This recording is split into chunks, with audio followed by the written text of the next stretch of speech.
یەک لە سیفەتەکانی کەسی حەسوود ئەگە بیناسینەوە ئەوەیە هەرگیز ینی پیرۆزبایی لێ ناکە.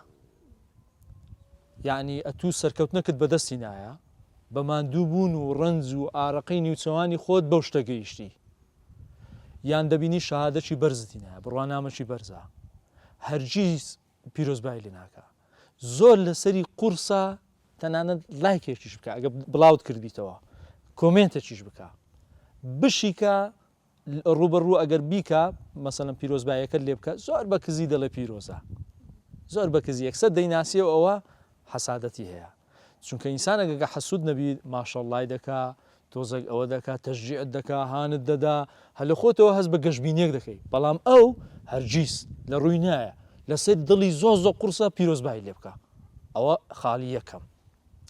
خاڵی دووەم کەسی حەسوودەکە بمانە بیناسینەوە، کاتێک کە باسی سەرکەوتنەکانی خۆت دەکەی ئەو دەڵێ ئەمنیش ئاوام کرد لە ڕابردوو ساڵی فلان بڕوانامەم هێنا، ئەمنیش زۆر مشارەکەی ئەو شتانە دەکەم، بەشداری دەکەم. یعنی دائیمەن خۆی مقارنە دەکە بەرامبەر بە تو. ئەتوو باسی سەرکەوتنی خۆت کردیە، باسەکە باسی تووە، ئەو باسەکەی دەینی پەلچێشی دەکا، دێخاتە ناو ساحەکەی خۆی باسی ئەوەکانی خۆی دەکا، خۆ باسی تو نەبوو، ئەتوو بۆ باسی خۆتی ناگۆڕێ، وایە؟ ئەوە لە حەسادەتیەوە هەیە. بۆی چونکە کەسی حەسوود لە بیرتان نەچی هەست بە نەقز دەکا، چونکە ئەگەرە تو باسی سەرکەوتنی خۆت کرد ئەو وا دەزانین لە بەرامبەر ئەو سەرکەوتنی تو کەمیەکی هەیە، هەست بە نەقز دەکا، هەست بەوە دەکە کە ئەو نیتی دەیەوێ ئەو کەلەنەی خۆی بە باسکردنەکەدا پڕ کاتەوە.